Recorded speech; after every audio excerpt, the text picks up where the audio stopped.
अरमान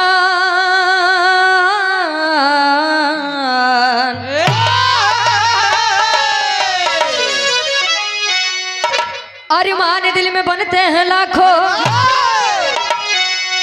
कोटि कल्पना का देखो समावेश होता ढह जाते सभी हैं महल ख्वाब के जब तक न ऊपर से आदेश होता कर्म अनुरूप फल ही देते सभी को रखते हैं जो कर्म का देखो लेखा जो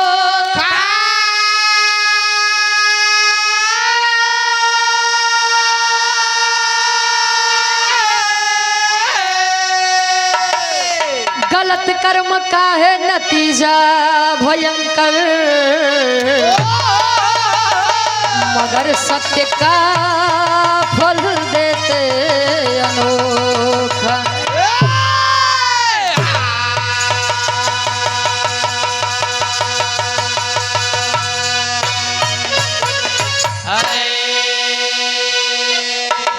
कहा जाता है ना समय से पहले ना भाग्य से ज्यादा किसी को कुछ नहीं मिलता है बाबा। अच्छा लड़कियां तो ठीक बा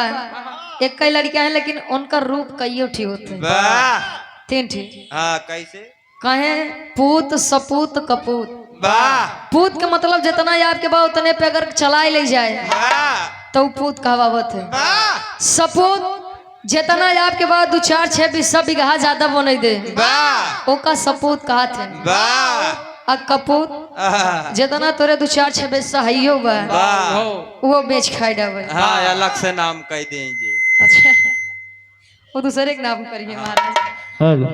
एक ऐसे ना लड़कियां सामाजिक भी रहा आप सबके बीच में जवान समाज में प्रेजेंट टाइम में होत बा। कबीर जी लिखत है एक लाइन गजल के भाव कैसे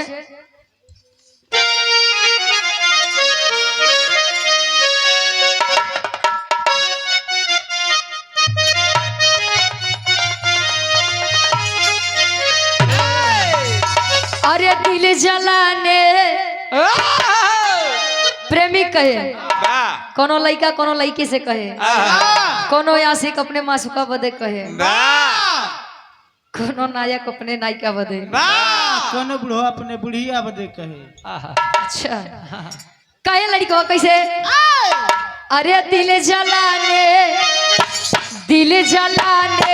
का तेरा अजब ढंग है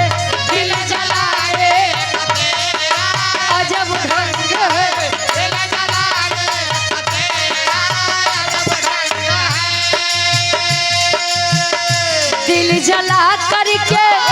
दिल जला करके तूने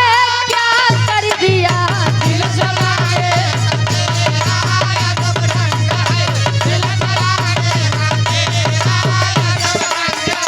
दिल जला करके तूने क्या कर दिया दिल जला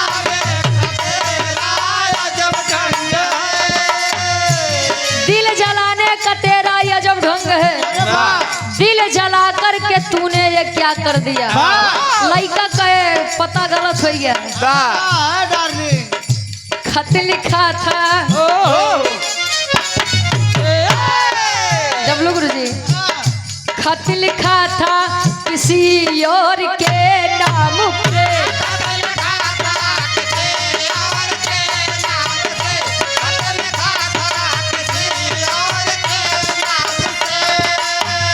खत लिखा था किसी और के नाम पे पर लिफाफे पे मेरा पता लिख दिया खत लिखा था किसी और के नाम पे पर लिफाफे पे मेरा पता लिख दिया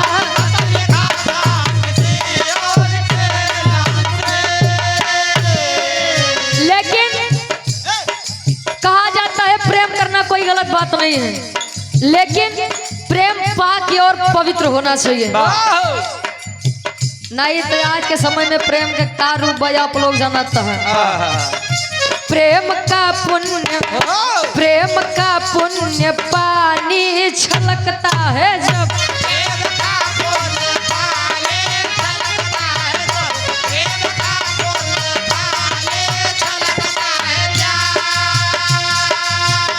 प्रेम का पुण्य पानी छलकता है जब सारे सागर की गहराई तेरे साथ करे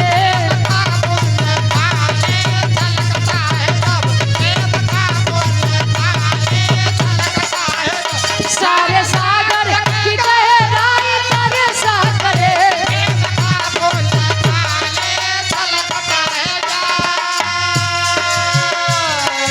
प्रेम का पुण्य पानी छलकता है जब वाह और ये आप गार्जियन जी परम आदरणीय परम सम्मानित इस भाव का सम्मान करते हुए धर्म के हमारे चाचा जी आप फौजी साहब 201 रुपए का महान आशीर्वाद चरणों में कोट कोट नमन है। आशीर्वाद के चारे बाबूजी के क्रांतिकारी सलाम हो। वाह आशीर्वाद के चारे कलेक्टर पाल जी अमलेवती से आप गार्जियन जी के द्वारा 19 तारीख को उन्हीं के घर कार्यक्रम है। भैया लाल पाल जी और रुचि यादव अच्छा बगलिए भैया लाल पाल जी और विराज जगत की बहुत ही सुंदर गायिका धर्म की मारी बड़ी बहन आप ज्योति यादव जी। वाह हमें अपन नाम खुद ही भुलाई जाई थे बाहर जाता दूसरे गवैये के नाम से हार आवा दूसरे गवैये से। ए भैया प्रेम का पुण्य पानी छलकता है जब सारे सागर की गहराई तरसा करे लेकिन भक्ति का पुष्प भक्ति का पुष्प भक्ति का पुष्प उर में निकलता है जब भक्ति का पुष्प उर में निकलता है जब भक्ति का पुष्प उर में निकलता है जब भक्ति का पुष्प उर में निकलता है जब हर बसंती की गहराई तरसा करे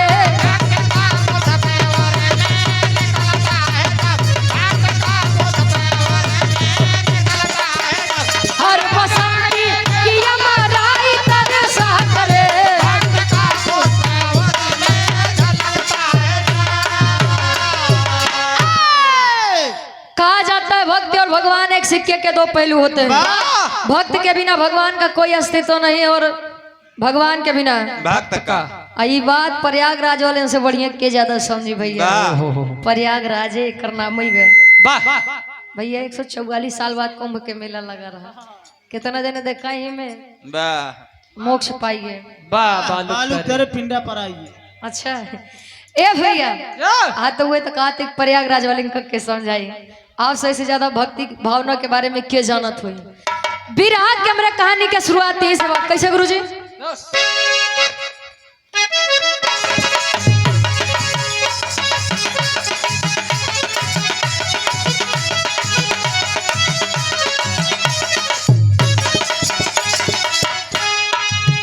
इंसानियत हो जिसमें सच्चा इंसान है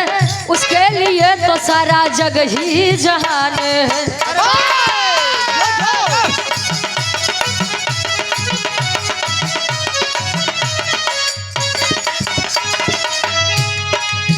एक नौजवान था शिव का पुजारी निर्धन थे पिता घर में अंधी थी मतारी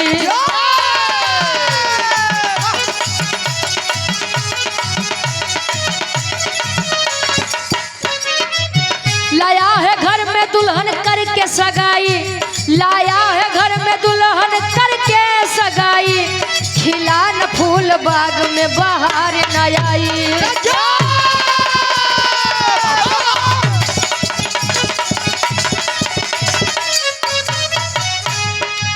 भगवान शंकर एक दिन हुए उमंग में भगवान शंकर एक दिन हुए उमंग में भगवान शंकर एक दिन हुए उमंग में भगवान शंकर एक दिन हुए उमंग में